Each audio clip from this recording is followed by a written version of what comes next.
Hello students, आज हम first class की इंग्लिश ग्रामर का चैप्टर नंबर 16 स्टार्ट कर रहे हैं। इस वाले चैप्टर में हम प्रेजेंट कंटिन्यूअस टेंस के बारे में सीखेंगे और साथ के साथ am is are plus verb के साथ आईएनजी फॉर्म के बारे में स्टडी करेंगे। तो सबसे पहले मैं आपको बता दूं कि प्रेजेंट कंटिन्यूअस टेंस ऐसे सेंटेंसेस को रिप्रेजेंट करता है जो प्रेजेंट टाइम में हो रहे हैं, यानी कि जब आप कोई चीज़ बोल रहे हैं तो वो वर्क हो रहा है। जैसे कोई खेल रहा है, कोई पढ़ रहा है, कोई लिख रहा है, कोई देख रहा है, कोई सुन रहा है ना। तो बोलने के टाइम अगर कोई वर्क जारी है, कंटिन्यू है, तो उस टाइम पे हम टेंस जो यूज़ करते हैं उसे बोला जाता है प्रेजेंट कॉन्टिन्यूअस टेंस। और इसके लिए वर्ब जो होती है उससे पहले इज़ एम आर का यूज़ किया जाता है और वर्ब के बाद आई एन जी लगा देते हैं। जैसे गो लिखना है तो गो की जगह कंटिन्यूअस में हम गोइंग लिख देंगे। कम लिखना है तो कमिंग लिख देंगे, है ना। क्राइंग लिख देंगे, प्लेइंग लिख देंगे। इस तरीके से सिंग की जगह सिंगिंग लिख देंगे और सुनना हियर की जगह हियरिंग लिख देंगे। नाचना डांस की जगह डांसिंग लिख देंगे। ठीक है, तो वर्ब के बाद आईएनजी लगाएंगे और उससे पहले इज एम आर का यूज़ किया जाएगा। प्रेजेंट इनडेफिनेट टेंस में खेल रहा है, कूद रहा है नहीं आता था। उसमें आता था खेलता है, जाता है, खेलती है, जाती है, खाती है, खाता है, एट्सेट्रा। इसमें आता है खा रहा है, सुन रहा है, जा रहा है, आ रहा है, एट्सेट्रा। उसमें इज़ एम आर का यूज़ नहीं होता था, डायरेक्टली वर्ब यूज़ करते थे और वर्ब के बाद या तो एस या ई एस या इनमें से कोई नहीं लगाते थे। जबकि इसमें वर्ब के बाद आई एन जी लगाएंगे।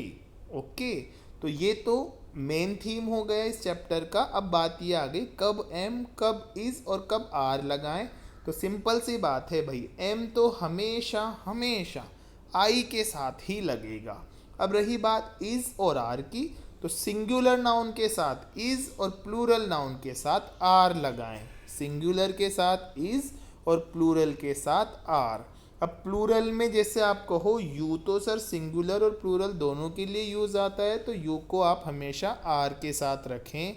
और जैसे ही, शी, इट जैसे सिंगुलर नाउन है तो इज़ आ जाएगा। दे है तो आर आ जाएगा। ठीक है, तो आपको ध्यान रखना है यू के साथ, वी के साथ और दे के साथ आर आएगा, आई के साथ एम आएगा और he, she, it, boys, boy, girl इनके साथ इज आएगा, बॉयज, फ्रेंड्स, स्टूडेंट्स इनके साथ आर आएगा। ओके, देखते हैं। लो the birds are flying in the sky. देखो बर्ड्स फ्लाई कर रहे हैं स्काई में। देखो स्काई में बर्ड्स उड़ रहे हैं तो उनका काम जारी है, इसलिए हमने फ्लाइंग यूज़ किया। और आर क्यों यूज़ किया? क्योंकि बहुत सारे बर्ड्स हैं इसलिए। अगर बर्ड होता तो ऐसे बोलते हम the bird is flying in the sky. Bird sky में उड़ रहा है, पर यहाँ पे बर्ड्स है इसलिए इज की जगह आ रहेगा। जैसे mom is knitting a sweater. जो मॉम है, मॉम तो एक ही है तो फिर इज आ जाएगा। Mom is knitting a sweater. Mom sweater बुन रही है। निटिंग बुनना। Mom is knitting a sweater. फिर एक क्वेश्चन वाला है, what is Vinay doing? Vinay क्या कर रहा है? तो इसका आंसर है he is writing a letter. वो एक लेटर लिख रहा है और लिखने का काम अभी जारी है, चल रहा है। जब हम बात कर रहे हैं तो इसके साथ राइटिंग आएगा और पहले इज आया क्योंकि ही, शी, इट जैसे सिंगुलर वर्ड्स के साथ हमेशा ही इज आता है। फिर what is your mother doing? तुम्हारी ममा क्या कर रही है? तो इसका आंसर है she is cleaning the floor. वो फ्लोर को क्लीन कर रही है, साफ कर रही है। तो क्लीन एक एक्शन वर्ड है, उसके आगे आई एन जी लगाते हैं हम कंटिन्यूस टेस्ट में। कंटिन्यूस टेंस में मीन्स जब हम बोल रहे हैं तब अगर कोई काम हो रहा है तो हम वर्ब के साथ आई एन जी लगाएंगे और उससे पहले इज एम आर में से कुछ लगाएंगे। कैसे चूज़ करा हमने यहाँ पे कि इज ही लगाएं? वो हमने चूज़ किया नाउन या प्रोनाउन से। ये सिंगुलर है शी, तो शी सिंगुलर है तो आगे लगेगा इज। ठीक है, she is cleaning the floor. फिर फिफ्थ है व्हाट आर यू डूइंग, तुम क्या कर रहे हो। तो तुम यहाँ पे तुम दोनों के लिए है। व्हाट आर यू डूइंग, तुम दोनों क्या कर रहे हो। तो इधर आएगा वी आर वॉचिंग टीवी, हम लोग टीवी देख रहे हैं। तो वॉचिंग है ना, वी आर वॉचिंग टीवी, हम टीवी देख रहे हैं। तो ये सभी किसके बारे में आ गए, present continuous. This form is used to talk about the action that is going on at the time of speaking. ये फॉर्म तब यूज की जाती है जब एक्शन उस समय चल रहा हो जिस समय हम बात कर रहे हैं। ओके, जैसे आई एम वर्किंग, मैं काम कर रहा हूँ। ही इज़ वर्किंग, वो काम कर रहा है। शी इज़ वर्किंग, वह काम कर रही है। इट इज़ वर्किंग, ये काम कर रहा है। द बॉय इज़ वर्किंग, लड़का काम कर रहा है। यू आर वर्किंग, तुम काम कर रहे हो। वी आर वर्किंग, हम काम कर रहे हैं। दे आर वर्किंग, वे काम कर रहे हैं।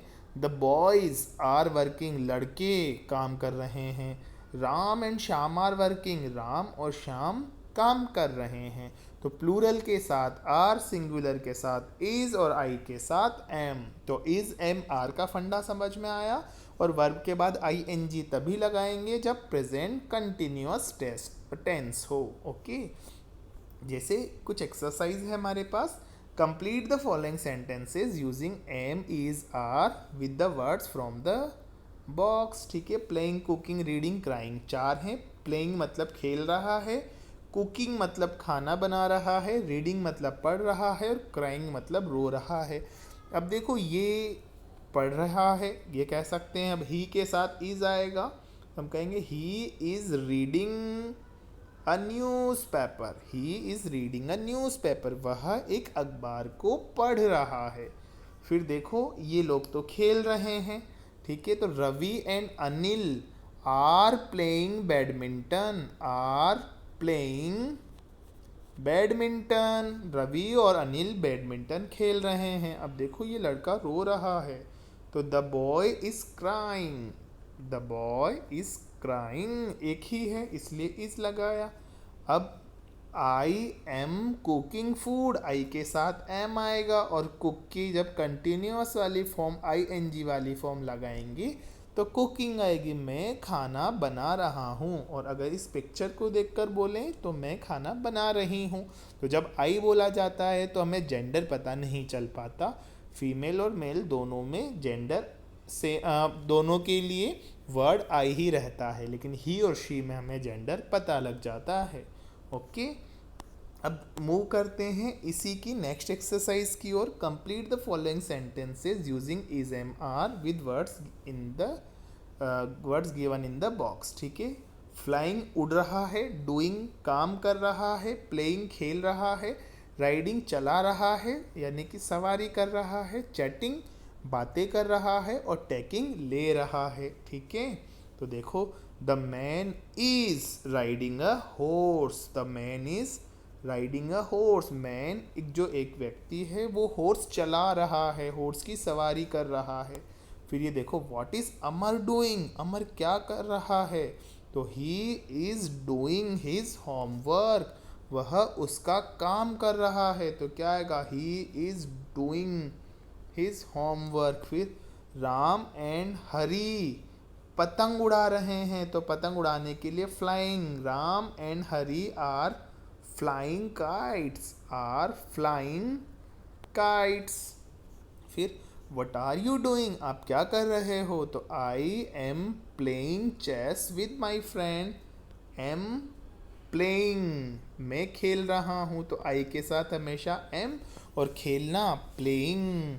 फिर द टीचर और टी क्या हो सकता है, देखो देखो taking, the teacher is taking tea, पीना या खाने के लिए हम ईट की जगह पे टेक यूज़ कर सकते हैं। The teacher is taking tea, drink की जगह भी हम टेक यूज़ कर सकते हैं, और ईट की जगह भी हम टेक यूज़ कर सकते हैं।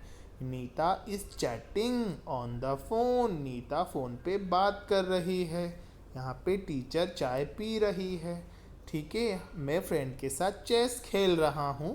तो ये सभी प्रेजेंट कॉन्टिन्यूअस के एग्जाम्पल्स हैं। एक और देखते हैं exercise. Fill in the blanks with the correct form of the word play. ठीक है, जैसे वी आर प्लेइंग हॉकी, कौन सा आएगा इसमें? आर वाला। इसमें I am playing hockey, I के साथ एम, फिर दे के साथ they are playing hockey. He is playing hockey, the boys are playing hockey, you are playing hockey, Shashi is playing hockey. Okay, तो ये आगे वाले जो नाउन हैं उसके अकॉर्डिंग हम इज एम आर यूज करेंगे और लास्ट में तो प्लेइंग ही आएगा। अब नेक्स्ट सेक्शन देखते हैं ई।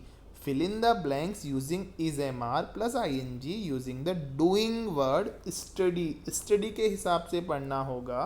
तो you are studying in the class, Sunil is studying in the class, Ram and Shyam plural है तो are, Ram and Shyam are studying in the class, I am studying in the class, we are studying in the class, we के साथ are आएगा। The students plural है, बहुत सारे हैं तो क्या आएगा? Are, the students are studying in the class. Okay, तो इस टाइप से हमने ये वाला सेक्शन भी कंप्लीट कर लिया और इसी के साथ हमारा चैप्टर नंबर 16 भी कंप्लीट हो गया। आई होप आपको इससे इज एम आर और प्रेजेंट कंटिन्यूस टेंस को सीखने में हेल्प मिली है। अगर ऐसा है तो प्लीज़ मेरे चैनल को सब्सक्राइब करें, अपने फ्रेंड्स के साथ शेयर भी करें। जो बेल आइकन है उसे प्रेस करना ना भूलें जिससे न्यू अपलोडेड वीडियोस आप तक पहुंचते रहें। Thank you.